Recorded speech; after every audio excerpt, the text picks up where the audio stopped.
Hello बच्चों, चलिए प्रश्न पढ़ते हैं। प्रश्न दिया है कि निम्न अभिक्रियाओं के आधार पर धातुओं को उनके अपचयन विभवों के बढ़ते हुए क्रम में सजाएं। तो सबसे पहले बात करें अगर इस प्रश्न में मुख्य अवधारणा की, तो देखो क्या होगी। मुख्य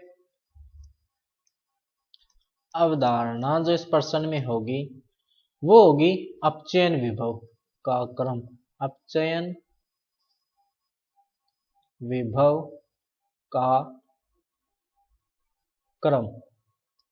तो देखो, जिंक जो है वो कॉपर का अपचयन कर रहा है, इसका मतलब जिंक जो है वो प्रबल अपचायक है कॉपर से।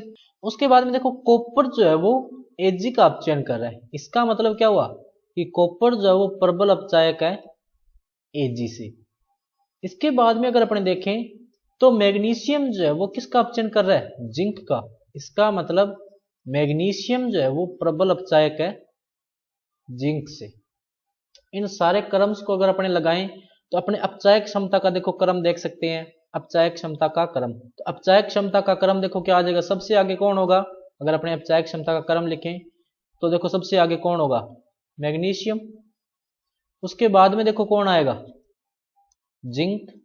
उसके बाद में देखो कौन आएगा, कॉपर। और उसके बाद में देखो कौन आएगा, एजी। ये जो क्रम हो गया किसका, अपचायक क्षमता का। ये किसका क्रम है, अपचायक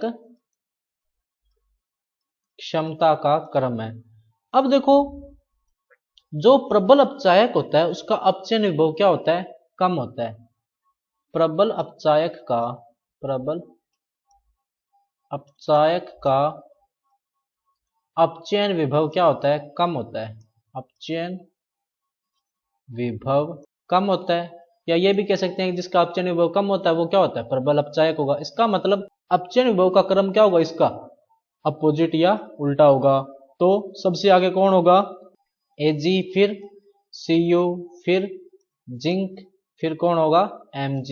ये किसका क्रम आ गया यहाँ पे, अपचयन विभव का।